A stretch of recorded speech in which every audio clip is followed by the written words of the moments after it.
چقدر اتفاق افتاده است که یکی از ما نیمه شب از خواب بیدار می شویم، حالا فرق ندارد که به کدام سبب بیدار شده باشیم. سپس به بسترمان دوباره برای ادامه خوابمون برمیگردیم. معمولا همین طور است. خوب گوش کن برادرم، چی میخوام برایت بگویم.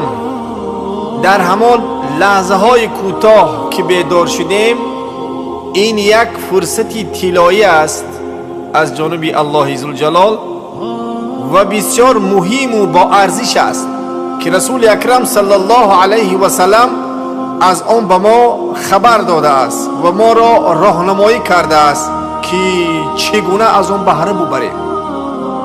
خوب گوش کن برادر خدم که به این حدیث که در صحیح بخاری ثابت شده است، رسول الله صلی الله علیه و سلم چی میفرماید؟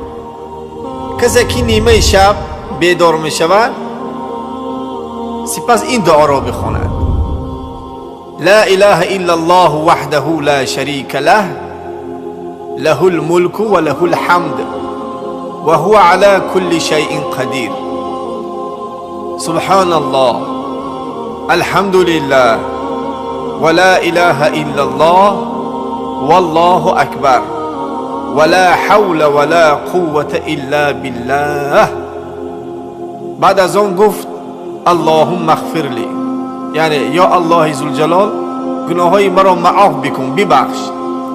یا اینکه هر دعای کرد دعایش انشاءالله و درگاه پروردگاری مهربان قبول خواهد شد. و اگر بالفرض وضو گرفت و طهارت گرفت، یا اینکه نمازی که هم خواند نماز او انشاءالله قبول خواهد شد. برادر و خواهر گرامی، به محض اینکه نیمه شب بیدار شدی و با خواندن چند از این کلمه کوتاهی مکن، تنبلی هم نکن، و بعد از این کلمه ها را گفتن دعای را از خیر دنیا و آخرت بکن. رسول اکرم صلی الله علیه و سلم به ما خبر داده است که انشاءالله دعا قبول خواهد شد. این ذکر بسیار یک ذکر آسان است که از چند کلمه تشکیل شده است. آن را با ترتیب حفظ کن و دلت را به الله ذوالجلال وابسته کن. بلا فاصله تا نیمه شب به هر سبب بیدار شدی خودت را هوشیار بکن. نرو به کفتکوی گوشمانکوی نوشنیکو برای موزیکی گوش کردن، یا که با کفتکوی تلفنت که از واتساپ چی پیام های نو آمده است تا تماشا کنی و گوش کنی.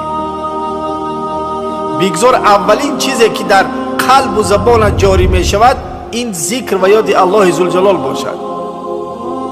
این ذکر و این فضیلت و توفیق هیچ نیازی به وضو و طهارت گرفتن ندارد و حتی نیازی از جایگاه خوابت هم خستن ندارد. تنها چیزی که نیاز است، احتیاج داریم، این است که دلت را به الله وابسته کن تا توفیق چنین سعادتی را حاصل بکن. برای همین دعا کنیم که خداوند مهربان دلهای ما را به خودش وابسته بگرداند و به ما توفیق عمل کردن به این ذکر را عطا بگرداند. خداوند مهربان هر کس این ویدیو را منتشر کرد برای او از هر تنگی و پریشانی کشایش عطا بگردان و از هر پرابلم ها رهایش بگردان و روزی او را از جای برسان که اصلا در گمانش هم نگذشته باشد و او را در این اجر شریک بگردان. آمین.